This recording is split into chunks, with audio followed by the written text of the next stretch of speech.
Utah असामोरा को अपने पापा के दूसरी शादी करने के बाद एक नई सौतेली बहन मिल जाती है, साकी आयासे, जो कि स्कूल ईयर की सबसे खूबसूरत लड़की है। और फिर ये एक दूसरे से वादा करते हैं कि ना तो ज़्यादा करीब आएंगे और ना ही ज़्यादा झगड़ा करेंगे, एक वैग और सेफ रिलेशनशिप बना के रखेंगे, अपने पेरेंट्स के पिछले रिलेशनशिप से इम्पोर्टेंट वैल्यूज सीख कर। साकी, जो कि अपने परिवार के लिए अकेले ही काम करती आई है, उसे ये नहीं पता कि दूसरों के ऊपर रिलाई कैसे करते हैं। यूता ये सब समझने में अनश्योर है कि वो साकी को ट्रीट कैसे करें।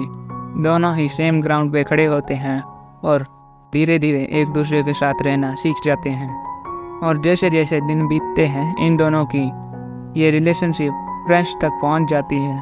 ये एक कहानी है जो शायद प्यार तक पहुंच जाए। तो पहले एपिसोड को स्टार्ट करने से पहले प्लीज़ लाइक और सब्सक्राइब कर दीजिएगा। तो एपिसोड की शुरुआत में साकी कहती है कि एक सौतेला भाई बस एक स्ट्रेंजर ही होता है। भले ही हम अचानक से भाई बहन बन गए और हमने ज़्यादा टाइम एक साथ नहीं बिताया है, लेकिन ये एक्सपेक्टेड ही है। और दूसरी तरफ यूता भी यही कहता है कि एक छोटी बहन और कुछ नहीं, बस एक स्ट्रेंजर ही है। नॉवेल्स और एनिमे वगैरह में ये सब यूज किया जाता है ताकि सौतेली बहन मेन कैरेक्टर की हीरोइन बन जाए और ये दोनों रिलेशनशिप में आ जाए। और फिर ये कहता है कि ये सब फिक्शन वर्ल्ड में होता है, असली दुनिया में नहीं। और फिर साकी कहती है कि सब लोग स्ट्रेंजर बन के ही शुरुआत करते हैं अपने किसी भी टाइप के रिलेशनशिप की, लेकिन अगर वो पहले से ही सौतेला है तो वो बस एक स्ट्रेंजर ही है और स्ट्रेंजर ही रहेगा हमेशा। और फिर हमें पहले एपिसोड का टाइटल बताया जाता है, जो कि होता है स्ट्रेंजर एट होम। और फिर यूता के पापा यूता से कहते हैं कि मैं दोबारा से शादी करने वाला हूँ। वो एक स्टोर में काम करती है जहाँ पर मेरे सीनियर्स मुझे लेके गए थे जब मैं नशे में था, और जब मैं टूटा हुआ था तो उसने मेरा काफ़ी ज़्यादा ख्याल रखा था। और फिर यूता कहता है कि क्या आपको फंसाया नहीं जा रहा? तो उसके डैड कहते हैं कि नहीं, ऐसा नहीं है, आकी-कुसान ऐसी नहीं है। जब तुम उनसे मिलोगे तो तुम खुद ही जान जाओगे। वो आज रात को यहाँ पर आने वाले हैं। तभी यूता कहता है कि आज रात, और उसके डैड कहते हैं कि हाँ, आज रात, एक दूसरे को समझने के लिए जैसे ही तुम्हारा काम ख़त्म हो तुम यहाँ पर आ जाना। और फिर यूता कहता है कि अगर आप खुश हैं तो मैं भी खुश हूँ, मैं बस अपना रेगुलर काम करता रहूँगा। और फिर उसके डैड कहते हैं कि ऐसा नहीं होगा क्योंकि तुम्हें एक छोटी बहन मिलने वाली है। तो यूता कहता है कि छोटी बहन? और फिर उसके डैड कहते हैं कि हाँ, छोटी बहन, वो आकी-कुसान की बेटी है। और फिर यूता आकी-कुसान की फ़ोटो देख रहा होता है और फिर आकी-कुसान कहती है, मुझे पता है कि तुम काफ़ी ज़्यादा बिजी रहते हो, इसलिए तुम्हें यहाँ बुलाने के लिए माफ़ करना। फिर यूता कहता है कि नहीं नहीं, कोई बात नहीं, मैं इनका बेटा हूँ, असामोरा यूता। फिर आकी को अपनी बेटी से कहती है कि चलो खुद को इंट्रोड्यूस करो। और फिर साकी कहती है कि तुमसे मिलकर अच्छा लगा, मेरा नाम है आयासे साकी। और फिर यूता अपने डैड से कहता है कि आपने तो कहा था कि ये छोटी है। फिर उसके डैड कहते हैं कि हाँ, ये तुम्हारी ही एज की है, अभी ही ये 17 की होने वाली है, ये हाई स्कूल के सेकंड ईयर में है और तुम्हारा जन्मदिन इसके जन्मदिन से बस एक हफ्ते ही पहले आता है। और तभी आकीकू कहती है कि अब साकी मुझे उसकी फ़ोटो नहीं देने देती, इसलिए मैंने उसकी पुरानी फ़ोटो ही भेजी थी। फिर साकी कहती है कि मेरी नज़र थोड़ी तेज़ है, इसलिए लोग कहते हैं कि फ़ोटो लेना मेरे लिए थोड़ा अनकंफर्टेबल हो जाता है। और फिर साकी कहती है कि अब मुझे राहत मिली, मैंने सोचा था क्या होगा अगर हम जिसके साथ रहने वाले हैं वो काफ़ी ज़्यादा डरावने निकले तो। और फिर यूता कहता है कि किसे पता, डरावने लोग एक जेंटल फेस रखते हैं। और फिर साकी कहती है कि मैंने सुना है कि तुम यूनिवर्सल स्कूल के लिए पेमेंट करने के लिए पार्ट टाइम जॉब कर रही हो और तुम्हारे रिजल्ट भी काफ़ी ज़्यादा अच्छे हैं। ये सुन के यूता कहता है कि बाहर काफ़ी ज़्यादा इंटेलिजेंट क्रिमिनल घूम रहे हैं। और ये सुन के साकी हंसने लगती है। और फिर साकी कहती है कि हमारे पेरेंट्स के वापस आने से पहले मैं तुमसे किसी चीज़ के बारे में बात करना चाहती हूँ। फिर यूता कहता है कि ऐसी कौन सी बात है जो तुम सिर्फ मुझे बता सकती हो, उन्हें नहीं बता सकती। और फिर साकी कहती है कि हाँ, ये ऐसी ही बात है जो मैं उन्हें नहीं बता सकती, बस तुम्हें ही बता सकती हूँ। और फिर यूता कहता है कि इतनी जल्दी मैंने तुम्हारा भरोसा कैसे जीत लिया, क्या मैं इतना ज़्यादा अमेजिंग हूँ? और फिर साकी कहती है कि तुम्हारे एक्सप्रेशन, तुम्हारे इमोशंस और तुम्हारे बात करने के स्टाइल से मुझे कोई तुम में ज़्यादा स्ट्रॉन्ग फीलिंग्स का एहसास नहीं हुआ। इसलिए मैं चाहती हूँ कि तुम मेरी बात को सुनो। मैं तुमसे ज़्यादा उम्मीद नहीं रखूँगी और तुम भी मुझसे कोई ज़्यादा उम्मीद मत रखना।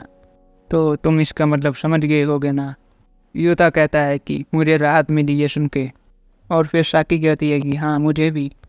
और फिर युता कहता है कि चलो इसी रास्ते पे चलते हैं आया से शान। और फिर साकी कहती है कि हाँ ज़रूर आशा मोनिकुन। और फिर 7 जून को युता के पापा घर की साफ सफाई कर रहे होते हैं और फिर डोरबेल बजती है और युता डोर के पास जाता है तो वहाँ पे आकी कुशान खड़ी होती है और वो कहती है कि आज से हम तुम्हारे साथ ही रहेंगे, तो इसलिए मैं सब सामान लेके आई हूँ।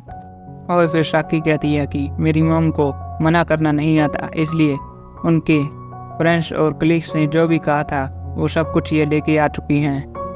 और फिर आकी कुशान कहती है कि तुमने अपने घर को काफ़ी ज़्यादा साफ रखा है। और फिर युता कहता है कि हमने कुछ दिनों पहले ही सफाई की है। फिर आकी कुशान कहती है कि मुझे तुम्हारे डैड ने बताया था कि तुम्हें साफ सफाई करना काफ़ी ज़्यादा अच्छा लगता है। और फिर युता कहता है कि अपने लिविंग रूम को साफ रखने से घर में काफ़ी ज़्यादा बढ़िया अच्छी एनर्जी बनी रहती है। और फिर युता के डैड सबके सामने आते हैं और कहते हैं कि हमारे घर में आप सभी का स्वागत है और अब से हम एक ही छत के नीचे रहेंगे, तो सब लोग अच्छे से मिलकर रहते हैं। और फिर ये दोनों माँ बेटी हंसने लगती हैं। और इसके बाद युता साकी को उसका रूम दिखा देता है और कहता है कि मैंने पर्दे और बेड को लगा दिया है, लेकिन मुझे नहीं पता था कि तुम्हें कौन से कलर के शेड पसंद आएंगे। अगर तुम इन्हें चेंज करना चाहती हो तो तुम कर सकती हो। और मैंने टेबल को खिड़की के पास रखा है, अगर तुम मुझे साइड में खिसकाना चाहती हो तो मुझे बता देना। और फिर साकी कहती है कि ये कमरा लगता है कि काफ़ी ज़्यादा बड़ा है। और फिर युता कहता है कि नहीं ये नॉर्मल साइज़ ही है। और फिर साकी कहती है कि पहले हम एक रेंटेड अपार्टमेंट में रहते थे जो कि काफ़ी ज़्यादा छोटा था और मेरे पास खुद का कमरा भी नहीं हो रहा था। और फिर युता कहता है कि क्या तुम गद्दा बिछा के रात को अपनी माँ के साथ ही सोती थी? तो साकी कहती है कि मेरी माँ रात को काम करती है तो मैं रूम को खुद के लिए इस्तेमाल कर सकती थी। तो युता कहता है कि क्या वो तुम्हारे लिए आसान नहीं था? अब तुम्हें 2 आदमियों के साथ रहना है, इसके लिए सॉरी। और फिर साकी कहती है कि कोई दिक्कत नहीं है, लेकिन मुझे तुमसे एक बात पूछनी है कि तुम मुझसे इतनी ज़्यादा पोलाइट वे में क्यों बात कर रहे हो? हम दोनों तो एक ही एज के हैं, हम दोनों नॉर्मली भी तो बात कर सकते हैं। और फिर युता कहता है कि इसी वजह से मैं ऐसे बात कर रहा हूँ। और फिर साकी कहती है कि यह अजीब नहीं है अपने स्कूलमेट या फ्रेंड्स के साथ ऐसे पोलाइट वे में बात करना। फिर युता कहता है कि ये बस स्ट्रॉन्ग मैन का बनाया गया एक झूठ है। और फिर साकी कहती है कि मैं तुमसे नहीं कहूँगी कि क्या करना है, मैं बस ये नहीं चाहती कि तुम मेरे लिए नरमी रखो। और फिर युता कहता है कि ये अच्छा होगा कि अभी हम कंफर्म करें, लेकिन क्या तुम सच में चाहती हो कि मैं तुम्हारे साथ इतनी पोलाइट वे में बात ना करूं? और फिर साकी कहती है कि ये अच्छा होगा कि तुम ऐसे बात ना करो, मैं इतनी रिस्पेक्ट डिजर्व नहीं करती हूँ। और फिर युता कहता है कि ठीक है, लेकिन तुमसे एक पुराने दोस्त की तरह बात करना थोड़ा मुश्किल हो सकता है। और फिर युता कहता है कि लेकिन मैं ऐसा करूँगा क्योंकि तुमने ऐसा कहा है और ये मेरे लिए भी कंफर्टेबल है। और फिर साकी कहती है कि जब मैं अपने स्कूल के फ्रेंड्स को इस चांस से अप्रोच करती हूँ तो वो मुझ पे बस हंसते हैं और कहते हैं कि ये क्या है, एक कॉन्ट्रैक्ट, और कोई भी मुझसे सीरियसली बात नहीं करता। और फिर युता कहता है कि सुनने में काफ़ी ज़्यादा ख़राब लग रहा है। और साकी कहती है कि हाँ, इसलिए मैंने एक को छोड़ के बाकी सबसे रिश्ता तोड़ दिया है। मैंने बस उन्हें इसलिए छोड़ा था क्योंकि वो डिजर्व करते हैं या फिर इम्पोर्टेंट नहीं है। मुझे कभी पता नहीं लगता था कि वो क्या सोच रहे हैं और उनसे बात करने में मेरा ही वक्त बर्बाद होता था। और फिर युता कहता है कि क्या मैं तुम्हारे सामान सेट करने में मदद करूं? और फिर साकी कहती है कि तुम कितने ज़्यादा अच्छे हो। और फिर युता साकी के कपड़े देख के कहता है क्या तुम शू से अटेंड कर रही हो? और फिर साकी कहती है कि क्या तुम शौक हो गए मेरी जैसी लड़की को वहाँ पर जाता देखकर? और फिर युता कहता है कि मैं इसलिए शौक नहीं हुआ हूँ, बल्कि मैं भी शूशे में एक स्टूडेंट हूँ और इस सब के लिए मुझे माफ़ कर दो। और फिर साकी कहती है कि माफ़ी मत मांगो, इसकी कोई ज़रूरत नहीं है। और फिर युता कहता है कि मैं ऐसा करूँगा कि हम दोनों एक दूसरे को नहीं जानते हैं स्कूल में। और फिर साकी कहती है कि कोई बात नहीं, ऐसा करना ही तुम्हारे लिए शायद बेहतर होगा। और फिर युता का मोबाइल बजता है और इसके बाद युता कहता है कि सॉरी मुझे जाना होगा। और फिर साकी कहती है कि कोई बात नहीं, अगर तुम चाहो तो यहाँ पर बात कर सकते हो मेरे सामने। और फिर शॉप में यूता से शियोरी कहती है कि मुझे तुम्हारे पास से किसी और लड़की की स्मेल आ रही है, क्या तुमने कोई गर्लफ्रेंड बना ली है आखिरकार। और फिर यूता कहता है कि ऐसा जोक मत करो मेरे साथ। और फिर कहता है कि क्या सच में मेरे अंदर से ऐसी कोई स्मेल आ रही है। और फिर शियोरी कहती है कि हाँ, काफ़ी ज़्यादा आ रही है, लगता है कि तुमने काफ़ी ज़्यादा टाइम तक उसके साथ फ्लर्ट किया है। और फिर यूता कहता है कि मैं अब घर जा रहा हूँ। तो शियोरी कहती है कि नहीं नहीं नहीं, मैं मजाक कर रही थी। और फिर यूता कहता है कि मैं मजाक कर रहा था। फिर शियोरी कहती है कि तुमने मुझे अपने स्टेप सिस्टर के बारे में बताया था, अब वक्त आ गया है, वो कैसी है, क्या वो क्यूट है। फिर यूता कहता है कि हाँ, मुझे लगता है वो काफ़ी ज़्यादा क्यूट है।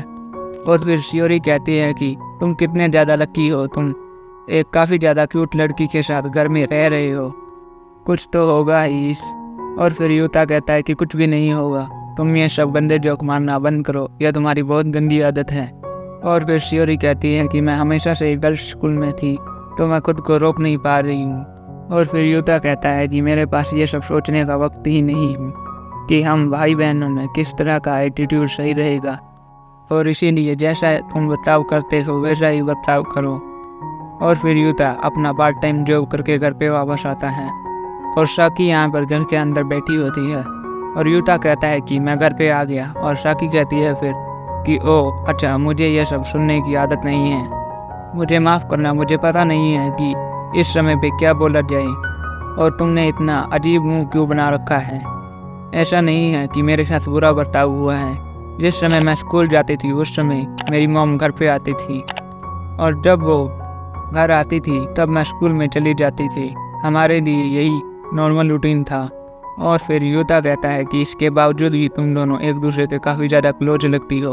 और फिर साकी कहती है कि हाँ, हम दोनों माँ बेटी हैं, और इतने समय बाद हम दोनों को एक साथ शॉपिंग पे जाने का मौका मिला। और फिर यूता कहता है कि तुम अब तक नहाई नहीं हो ना, तो किसे पहले नहाने जाना चाहिए। और फिर यूता पहले नहाने चला जाता है। फिर उसे आवाज़ आती है कि गर्म पानी के टेम्परेचर को बदल दिया गया है। इसके बाद यूता नहाकर बाहर आता है, और यूता साकी के पास जाकर कहता है कि अब तुम जाकर नहा सकती हो, आया से शांत, गुड नाइट। और फिर साकी कहती है कि गुड नाइट आशा मोरिकुन। और यहाँ पर हमारा पहला एपिसोड एंड होता है। Thank you for watching.